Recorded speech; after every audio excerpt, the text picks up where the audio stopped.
വയസ്സ് പറഞ്ഞു. വയസ്സ് പറഞ്ഞിട്ട് എത്രയാ പറഞ്ഞത്?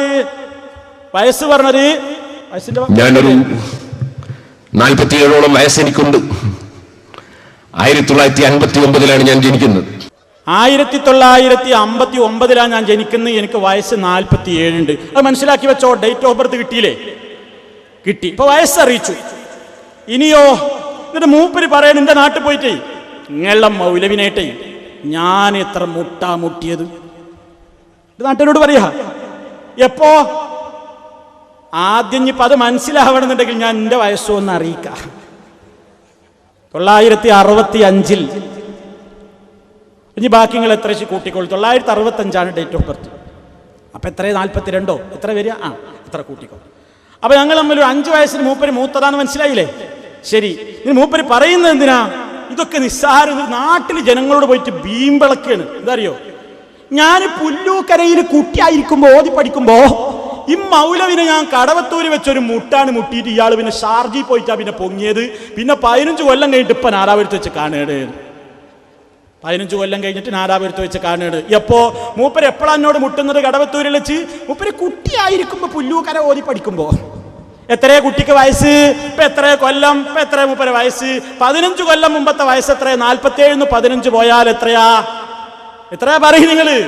എത്ര വയസ്സായി? 47 നിന്നൊരു 15 പോട്ടെ. അത്ര വയസ്സുള്ളപ്പോ മൂപ്പര് പുല്ലൂക്കരയിലെ കുട്ടിയാണ്. എന്നിട്ട് ഈ വലിയവനാകുന്ന വലിയ മൗലവിനെ മുട്ടിയിട്ട് ഷാർജയിൽ കാണ്ട് തട്ടിയിട്ട് ഇപ്പൊ പൊങ്ങാണ് 15 കൊല്ലം കഴിഞ്ഞിട്ട്. ആ പറയുന്ന രംഗൊന്ന് കേട്ടോളി നിങ്ങൾ. പണ്ടെന്റെ കുട്ടിക്കാലത്ത് ഞാൻ പുല്ലൂക്കര ജമാഅത്ത് പള്ളിയിൽ പോകുന്ന കാലത്ത് കടവത്തൂർ ഭാഗത്ത് മൗലവി ഞാനും തമ്മിൽ മുട്ടിയിരുന്നു. മൗലവി അന്ന് കടന്നതാണ് ഷാർജയിലേക്ക്. പിന്നെ മൗലവിയെ കണ്ടത് പിന്നെ ഇപ്പൊ അടുത്ത് നാദാപുരത്ത് 10-15 കൊല്ലം കഴിഞ്ഞിട്ടാണ് കേട്ടോ. അന്ന് ഞാൻ കുട്ടിയായിരിക്കുമ്പോ മുട്ടി. പിന്നെ ഇപ്പൊ 15 കൊല്ലം കഴിഞ്ഞിട്ട് കാണുകയാണ്. 32 വയസ്സുള്ള കുട്ടി പുല്ലൂക്കരയിൽ ഓതി പഠിക്കുകയാണ്. 32 വയസ്സുള്ള കുട്ടി. എന്നിട്ടോ അന്ന് 27 വയസ്സുള്ള ഈ വലിയ മൗലവിനായിട്ട് ഞാൻ മുട്ടി. എന്നെ മൗലവി ഷാർജയിലേക്ക് ഓടി. ഇപ്പഴാ കാണുന്നത് അമ്പടാ. നാട്ടുകാരുടെ മുമ്പിൽ പറഞ്ഞു ഇയാളെ ഷാർജയിലേക്ക് പറഞ്ഞയച്ചതപ്പോ പേരോടാണല്ലേ. അതാ ഷാർജയിലേക്ക് മുങ്ങാൻ കാരണല്ലേ. ജനങ്ങളാകെ അജബായി. ഇത് ഈ ഉള്ളവനെ സംബന്ധിച്ച് മാത്രമല്ല ഇയാൾ ഈ ബടായി പറയാറുള്ളത്. ഇയാളിങ്ങനെ ബഹുമാനത്തോടു കൂടി പറയുന്ന കീഴനയില്ലേ, കീഴന ഉസ്താദിനോട് മൂപ്പര് കുട്ടിയായിരിക്കുമ്പോ, മൂപ്പര് കുട്ടിക്കാലത്ത് തന്നെ വലിയ കുത്തുബുൽ അഖ്താബാന്ന് മനസ്സിലാകാനാ. കുട്ടിയായിരിക്കുമ്പോ തന്നെ കീഴനയുടെ അടുത്ത് പോകത്രേ. എന്തിനാ?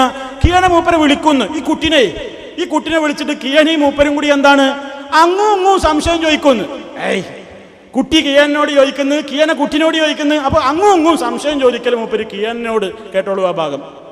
അന്ന് ചോദിച്ചത് ഫിത്ർ സക്കാത്ത് സംഭരിച്ച് വിതരണം ചെയ്യുന്നതിന്റെ മസലകളാണ്. ഞങ്ങൾ അങ്ങോട്ടും ഇങ്ങോട്ടും നല്ല, ഞാൻ ചെറിയ കുട്ടിയാണ്. പുല്ലൂക്കര ജമാഅത്ത് പള്ളിയിൽ കീഴന ഉസ്താദിന്റെ ശിഷ്യന്റെ അടുക്കൽ ഓതി പഠിക്കുന്ന കാലമാണ്. ഞാൻ സംശയങ്ങൾ ഇങ്ങനെ ചോദിച്ചു, അങ്ങോട്ടും ഇങ്ങോട്ടും ചോദിച്ചു. കണ്ടോ?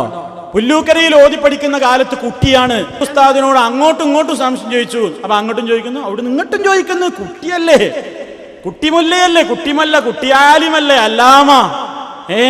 വേറൊരാളായിട്ട് മുട്ടി അയാളെ തട്ടി ഷാർജയിലേക്ക് ഇപ്പളാ പൊങ്ങിയത് എന്നൊക്കെയല്ലേ. അപ്പൊ അന്നേണ്ട് എല്ലാവരായിട്ടും മൂപ്പര് കുത്തുബുൽ അഖ്താബാണ്. എല്ലാവരുടെ കേൾപ്പി അങ്ങും ഒക്കെ സംശയിക്കും. കുട്ടിയൊന്നും ഒരു പ്രശ്നമല്ല. കൂട്ടത്തിൽ നിങ്ങൾ പറഞ്ഞില്ലേ എന്ത് മസലയാ ചോദിച്ചത്? ഫിത്ർ സക്കാത്തിന്റെ മസല. എന്നിട്ടും നിങ്ങൾക്ക് അത് പഠിഞ്ഞില്ലല്ലേ? ഫിത്ർ സക്കാത്തിന്റെ മസല പഠിഞ്ഞില്ലേ? എനിക്ക് ഇയാളെ കുറിച്ചിട്ട് ഞാൻ ഇന്ന് ഇതിപ്പോ സമയമില്ലാത്തതുകൊണ്ടാണ് ഒരു റിപ്പോർട്ടറെ കൊണ്ടുവന്നിട്ടുണ്ട്.